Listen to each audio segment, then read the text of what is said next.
dia ditundukkan oleh Allah untuk berkhidmat kepada Nabi Sulaiman. Nah, umatnya Nabi Muhammad itu tidak diperbolehkan sama sekali untuk bekerja sama dengan jin, ya, saling bantu membantu, karena jin-jin ini akan meminta disembah oleh umatnya Nabi Muhammad sallallahu alaihi wasallam. Makanya Nabi Muhammad tidak pernah minta bantuan jin. Padahal Nabi Muhammad mampu, dan Nabi Muhammad tahu ada jin-jin muslim yang ikut bersama Nabi Muhammad. Beliau tahu ada jin-jin yang masuk Islam, bahkan diundang oleh bangsa jin. Tapi sama sekali beliau tidak memanfaatkan jin-jin muslim ini untuk keperluan beliau. Lihat, memang tidak boleh. Sehingga tidak boleh ada yang beralasan ini kan jin muslim, ya. Apalagi ini kan saya dapatkan dari Pak Kiai. Pak Kiai menjual jin. Jadi Pak Kiai menjual jin khodam. Bahkan ditawarkan dijual jin khodam, maharnya sekian. Tapi ini semua tidak diperbolehkan, karena ujung-ujungnya adalah kita akan menyembah kepada jin-jin tersebut. Dalil yang kedua, Aulah bin Hakim menuturkan, aku mendengar Rasulullah SAW bersabda, man nazala manzilan faqala a'udzu bikalimatillahi tammati min syarri ma khalaqa lam yadurruhu syai'un hatta yarhala min manzilihi dzalika. Barang siapa singgah di suatu tempat lalu berdoa, aku berlindung dengan kalimat kalam Allah yang maha sempurna dari kejahatan segala makhluk yang Dia ciptakan, maka tidak ada sesuatu pun yang akan membahayakan dirinya sampai dia beranjak dari tempatnya itu. Hadis riwayat Muslim. Masya Allah, jazakallahu khair. Ini luar biasa. Agama kita ini komplit. Ketika agama kita melarang tidak boleh bekerja sama dengan jin, melarang kita untuk meminta bantuan-bantuan kepada hal-hal gaib ini, di sana selalu dikasih solusi. Ketika kita tahu ada musuh dari yang tidak bisa kita lihat, ada musuh dari alam gaib, ada musuh dari makhluk-makhluk yang gaib, otomatis kita nggak bisa ngapa-ngapain karena musuhnya tidak terlihat. Namun selalu dikasih solusi oleh Allah Subhanahu wa taala. Agama kita selalu punya solusi untuk mengatasi kejahatan-kejahatan yang tidak bisa kita lihat. Yaitu apa? Doa-doa yang diajarkan oleh Rasulullah. Di antara doa tersebut adalah yang kita pelajari ini dari hadis Khawlah binti Hakim. Dia menuturkan, man nazala manzilan, barang siapa yang berada di suatu tempat, apakah dia singgah di tempat itu atau dia masuk di tempat tersebut. Maksudnya mungkin ini tempat-tempat yang angker, tempat-tempat yang dianggap itu horor. Masuk ke rumah yang mungkin rumah ini sudah berpuluh-puluhan tahun nggak dihuni, ya. Yang kita merasa mungkin rumah ini angker, atau masuk ke suatu lembah yang lembah ini angker atau terkenal lembah ini angker. Baik, maka kita dianjurkan untuk mengucapkan doa ini, yaitu a'udzu bikalimatillahi tammati min syarri ma khalaq. Apa yang terjadi ketika orang itu mengucapkan doa ini? Lam yadurruhu syai'un hatta yarhala min manzilihi dzalik. Maka tidak akan membahayakannya sedikit pun sampai orang ini keluar dari tempat tersebut. Selagi orang ini berada di tempat itu, apapun tidak akan membahayakannya. Apakah kejahatan jin, kejahatan makhluk-makhluk yang berbisa, ular, kalajengking ataupun hewan-hewan yang lainnya, tidak akan membahayakan orang ini selagi dia mengucapkan kalimat a'udzu bikalimatillahi tammati min syarri ma khalaq. Dan ini perlu kita amalkan doa yang sangat agung ini. Ketika kita berada di tempat-tempat yang asing, ya, maka baca doa ini.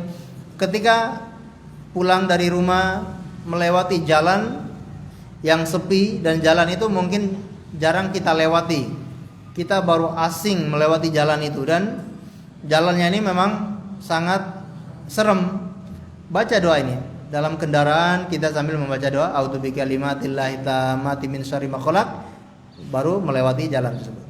Karena ada kan beberapa jalan yang sepi, jalan-jalan yang ya sudah ekstrim jalannya, ngeri, samping kanan samping kirinya juga ngeri, pohon bambunya menutupi jalan gitu kan. Macam-macam. Bukan berarti di pohon bambu ada jin ya. Enggak mesti. Ya. Atau mungkin tempat-tempat yang dianggap itu ada penghuninya. Karena ada sebagian orang yang beranggapan di tempat ini ada penghuninya, sehingga mereka kadang-kala harus nyalakan klakson, nyalakan lampu ini lampu itu. Atau ya, kalau saya tidak salah dulu ada juga yang membuang sesuatu. Apakah yang dia punya uang recehan atau dia punya rokok satu batang dia buang di tempat itu. Nah, ini semua tidak boleh. Ya, sampai seperti itu. Kita cukup membaca doa ini. Disebutkan juga dalam riwayat yang lain bahwasanya barang siapa yang membaca doa ini 3 kali setiap sore hari, maka tidak akan membahayakannya sama sekali sampai dia pagi, sampai besok pagi. Bahkan termasuk ketika disengat oleh hewan-hewan yang berbisa, maka sengatan itu tidak membahayakan. Berarti nggak sakit. Ya mungkin sakit, tapi tidak membahayakan. Jadi di sini lam yadurruhu, tidak membahayakan. Nabi tidak mengatakan tidak akan sakit, enggak. Tapi tidak membahayakan. Mungkin dia sakit, tapi sakitnya itu sebentar. Atau mungkin dia terluka, tapi lukanya itu sebentar, tidak membahayakan. Tidak sampai orang itu meninggal dunia. Ya, ini doa yang sangat agung, perlu kita baca setiap sore hari ya, menjelang maghrib atau setelah selesai salat asar, kita membaca doa ini sebanyak 3 kali ya. Atau kalau kita bacakan kepada orang lain, u'awwiduka, anak-anak kita yang masih kecil, kita bacakan u'awwiduka bikalimatillahi tammati min syarri ma khalaq. Aku memohon kepada Allah, memohon perlindungan kepada Allah untukmu. Ya Allah, aku memohon perlindungan kepada Allah untukmu. U'awwiduka. Kalau untuk diri sendiri, a'udzu bikalimatillah. Baik. Kalau untuk anak-anak kita bacakan u'awwiduka bikalimatillahi tammati min syarri ma khalaq sebanyak 3 kali, kemudian kita tiupkan di tangan, lalu kita usapkan di tubuh mereka dari rambut sampai kaki atau ke badan mereka. Insya Allah akan terjaga dari gangguan-gangguan makhluk-makhluk yang tidak kasat mata. Allahu a'lam bishawab. Barangkali ini 2 bab yang kita pelajari, mudah-mudahan bisa bermanfaat bagi kita semuanya, dan supaya hati kita ini selalu bergantung sama Allah. Apapun yang terjadi, jangan pernah berpaling kepada makhluk sedikit pun, karena makhluk itu tidak bisa memberikan manfaat atau mudarat sama sekali. Semua itu adalah Allah Subhanahu wa taala yang memberikan. Allahu a'lam bishawab. Sebelum kita akhiri, mungkin ada yang ditanyakan, kami persilakan. Assalamualaikum warahmatullahi wabarakatuh. Yang pegang mic duluan. Jazakallahu khairan atas materinya Ustaz. Semoga kita semua dilipat gandakan pahalanya di dunia. Amin ya rabbal alamin. Pertanyaan saya tentang nazar tadi. Tentang nador. Nazar. Hah? Jangan keliru ya. Ada nazar, ada nazor. Ya. Waktu nazar misalnya dia waktu nazar ini dia ingin mencapai sesuatu, misalnya sedekah. Nah, ternyata atau haji umroh. Ternyata di tengah perjalanan waktu membuat dia mati, maksudnya dia mati. Nah, apakah nazar ini harus ditunaikan oleh ahli waris atau bagaimana, Ustaz? Misalnya juga ada yang nazar itu dia suka goes, dia jadi nazarnya goes sampai umroh ke Makkah, di tengah perjalanan meninggal, bagaimana? Baik. Nah, kalau tidak bisa menjalankan nazarnya, walinya tinggal membayar kafarat. Ya. Walinya tinggal membayar kafarat kalau walinya tidak sanggup menjalankan nazar tersebut. Tapi kalau walinya bisa menjalankan nazar tersebut, maka boleh seseorang menjalankan nazar orang lain, karena ini adalah termasuk hutang. Jadi hutang itu ada dua, ada hutang kepada manusia, ada hutang kepada Allah. Orang yang bernadar itu dia sedang berhutang sama Allah. Nah, berhutang sama Allah yang membayar adalah ahli warisnya. Ya, ahli warisnya dia membayar hutang itu dengan menjalankan nazar itu kalau dia mampu. Kalau tidak mampu berarti dia membayar kafarat. Ya. Contoh tadi goes ya. Nah, ahli warisnya ternyata memang hobi goes juga. Ya udah saya saya juga goes sampai ke Mekah dengan niat untuk menebus nazar orang tuanya. Ya. Kalau bisa itu dia mampu lakukan ya nggak masalah dia lakukan. Atau nazar yang lain dia tahu kalau orang tuanya bernazar untuk menyumbang sekian uang, sekian dana. Sebelum dia sumbang atau uangnya belum ada, ternyata sudah keburu meninggal. Nah, walinya ini dia atau ahli warisnya dia menunaikan nazar tersebut. Uangnya dari mana? Ya uangnya dari peninggalan orang tua tersebut. Jadi sebelum warisan dibagi itu ditunaikan semua hutang-hutang. Nah, hutang-hutang itu apakah hutang sama Allah atau hutang sama manusia, ini ditunaikan terlebih dahulu sebelum warisan dibagi. Nah, ini boleh ya seseorang menjalankan nazar orang lain. Nah, berarti nazar ini sebaiknya ada yang menyaksikan atau saksi gitu. Nah, sebaiknya nazar itu diketahui oleh orang, bukan ada yang menyaksikan ya, tapi diketahui oleh orang. Ya. Sehingga ketika orang ini belum mampu menjalankan nazar itu, ada orang yang tahu dan dia menjalankan nazar orang tersebut. Dan memang nazar itu sebaiknya sesuatu yang segera dilakukan, jangan ditunda. Ya. Dia bernazar, ya, akan melakukan ini, ya segera lakukan nazar itu, jangan ditunda-tunda. Bernazar untuk menyumbang sekian uang, ya segera dia bernazar, dia jalankan nazarnya itu, jangan ditunda-tunda sebelum wafat. Nah, tapi kalau orang bernazar, bernazar kalau sampai ke Mekah dia baru bernazar untuk apa? Dia bernazar untuk goes sampai ke Mekah ya. Bernazar goes sampai Mekah. Baik, berarti ini sudah terlaksana nadarnya. Nah, ada orang yang kalau saya sembuh, maka saya akan bernazar untuk menyumbang sekian uang. Tapi sakitnya nggak sembuh-sembuh sampai meninggal dunia. Ini bernazar atau tidak? Kalau saya sembuh, saya akan menyumbang sekian dana. Tapi sakitnya nggak sembuh-sembuh sampai mati. Berarti apa? Dia gugur, tidak jadi menjalankan nazar itu karena nazarnya bersyarat. Nah, Allahu a'lam bishawab. Silakan.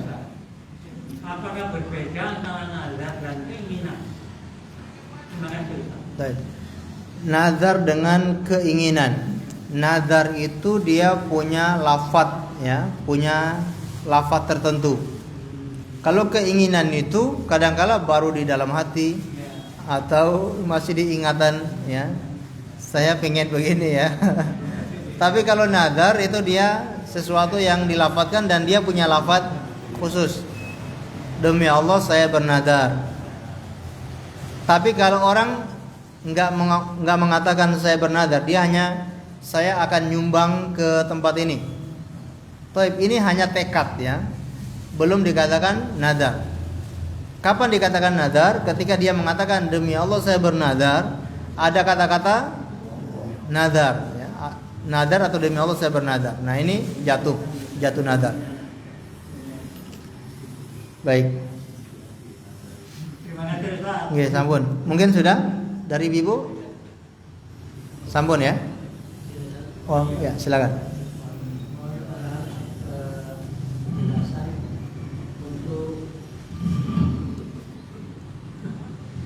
Bernazar kepada orang untuk minta sesuatu, maksudnya supaya dia bisa misalnya dapat pekerjaan dan minta kepada seseorang. Ya, ini bisa saja bagaimana disebut karena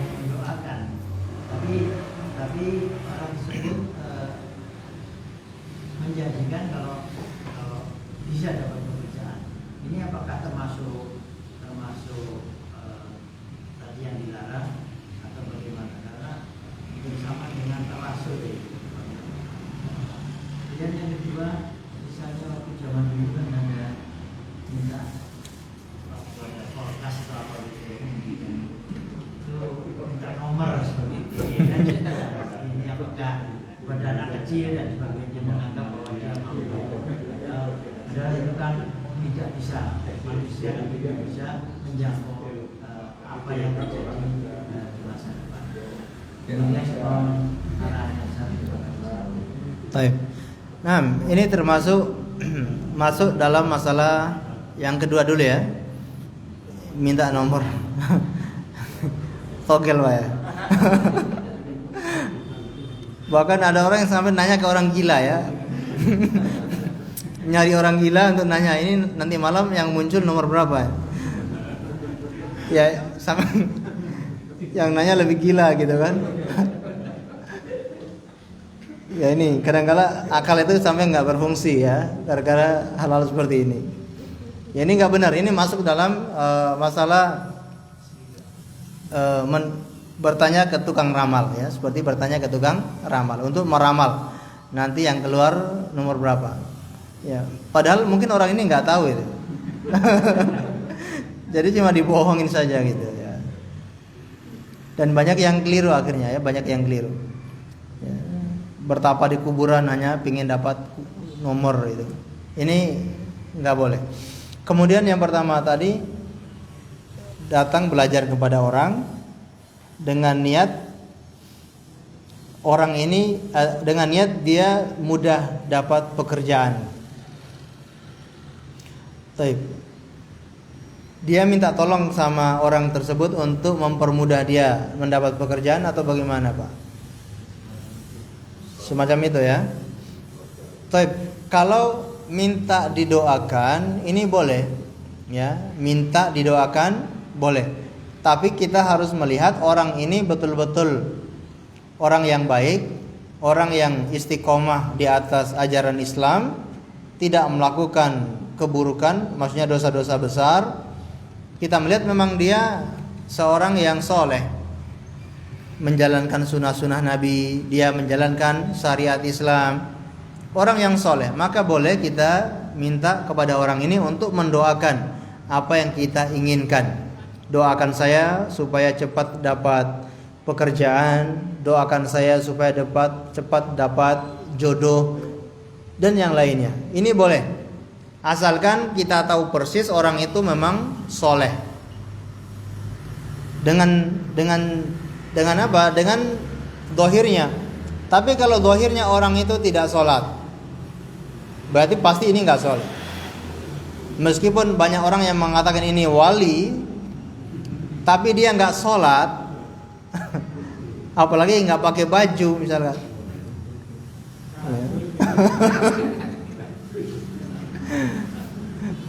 Kemana-mana pakai celana kolor doang gitu kan. Nah ini pasti, ini sudah bukan soleh.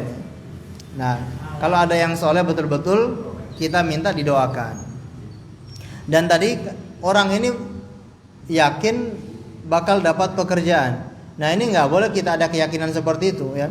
Ini namanya ikhtiar, namanya tawakal. Kita berusaha minta didoakan. Ikhtiar itu kan baik dengan doa, baik dengan usaha bekerja. Ini semua namanya ikhtiar. Nggak boleh kita memastikan. Kalau tadi orang itu memastikan pasti dijamin dapat pekerjaan. Nah ini dari mana dia bisa memastikan seperti itu? Nah jangan-jangan gitu ya. Ya jangan-jangan dia memang dukun yang suka meramal, suka macam-macam ya.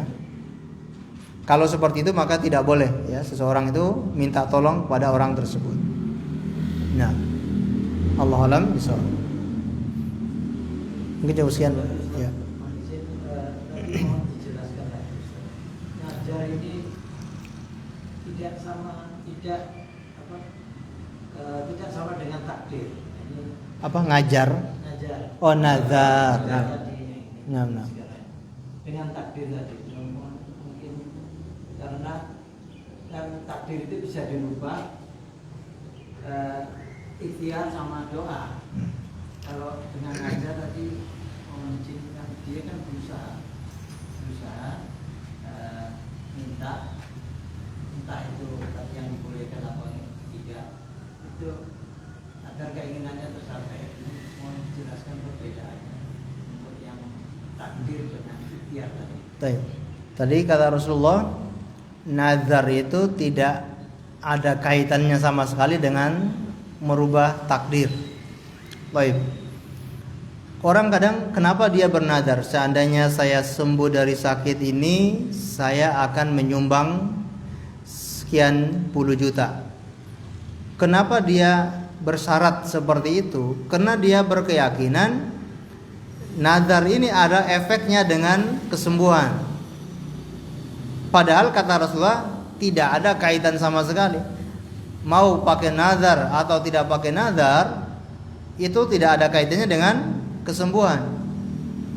Kalau memang ditakdirkan untuk sembuh, apakah dengan nazar atau tidak dengan nazar, pasti sembuh. Tapi kalau ditakdirkan tidak sembuh, meskipun dengan nazar atau tidak dengan nazar, ya tidak sembuh. Jadi tidak ada kaitannya dengan takdir. Maka sebaiknya orang daripada dia bersyarat seperti itu, langsung, ya Allah saya bersedekah sekian, gak usah nunggu sembuh baru sedekah gitu. Ya Allah saya bersedekah, dan itu insya Allah bisa malah sembuh, ya. Karena amal solehnya itu, ikhtiarnya itu dengan cara yang baik, dengan cara yang benar, bersedekah. Dengan sedekah itu kan dia memberi kepada orang lain, dan orang itu mungkin merasa senang dan dia mendoakan. Dia sedekah ke sini, lalu orang-orang itu yang dia kasih sedekah merasa senang dan mereka semua mendoakan orang ini, akhirnya Allah kabulkan doa mereka, dikasih kesembuhan. Mungkin pas dia berdoa sendiri Allah belum kabulkan. Begitu dia sedekah ke anak yatim, sedekah ke orang fakir miskin, mereka ini mungkin doa-doanya cepat didengar oleh Allah. Ternyata mereka berdoa dan Allah kabulkan dan Allah sembuhkan dia.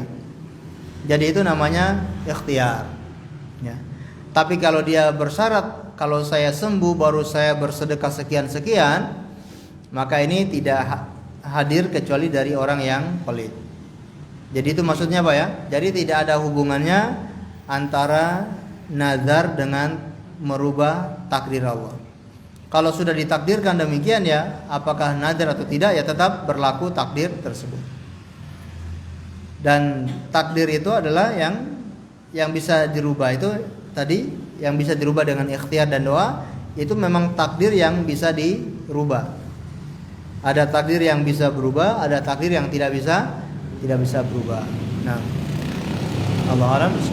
Jadi kesimpulannya bahwa nazar ini itu dilaksanakan setelah takdir. Kalau ikhtiar kan sebelum takdir, bisa merubah takdir, itu kejadiannya setelah sebelum takdir. Ikhtiar. Kalau nazar ini kan nanti kalau dia sembuh kan dari Allah. Itu berarti setelah takdir itu turun. Gitu. Iya. Jadi sebagian orang beranggapan dengan nazar itu memancing Allah mentakdirkan sesuatu. Ya. Sebagian orang menganggap dengan nazar itu Allah merubah takdirnya tersebut gitu. Padahal nggak ada sama sekali gitu. Kata Nabi Muhammad, nggak ada hubungannya. Nazar itu dengan takdir itu nggak ada hubungannya. Mau nazar atau nggak nazar, takdir ya tetap. Kalau memang ditakdirkan sembuh ya sembuh meskipun tanpa nazar. Mau ditakdirkan tetap sakit ya tetap sakit meskipun dia sudah bernazar berkali-kali. Jadi seperti itu. Nah, tapi qadarullah dia bernazar dan sembuh. Ada juga seperti itu. Ya, sembuh itu bukan karena nazarnya itu. Tapi karena takdir Allah dia sembuh. Dia bernazar tiba-tiba sembuh kenyataan. Atau mungkin banyak yang mempraktikkan itu, bernazar kok sembuh. Nah, nggak masalah, ya. Itu nggak merubah takdir Allah. Tapi dia sembuh itu karena takdir Allah, bukan karena nazarnya itu. Bisa dipahami ya? Nah, tapi kalau dia sudah sembuh wajib menunaikan nazar itu. Bisa dipahami Pak ya? Ya. Jadi nazar itu bukan sebuah ikhtiar kesembuhan. Nazar itu bukan sebuah ikhtiar kesembuhan. Ya. Kalau mau ikhtiar kesembuhan ya nggak usah disyaratkan dengan kesembuhan. Kalau mau ikhtiar, contohnya saya bernadar, ya Allah untuk hari ini bersedekah. Dia sedang sakit, dia bernadar, ya Allah saya bernadar hari ini saya bersedekah, tanpa ada syarat sembuh atau enggak. Nah ini boleh atau tidak? Wah ini terpuji, ini yang bagus. Nah yang seperti ini yang mungkin cepat untuk sembuh. Tapi yang bersyarat untuk sembuh kadang-kala enggak sembuh-sembuh. Iya. Ya baik, mungkin seperti itu Pak ya. Baik, karena sudah tidak ada lagi, kita akhiri dengan membaca doa kafaratul majelis. Subhanakallahumma bihamdika asyhadu an la ilaha illa anta astaghfiruka wa atubu ilaik. Wa sallallahu ala nabiyyina Muhammad wa ala alihi washabihi wasallam. Assalamualaikum warahmatullahi wabarakatuh.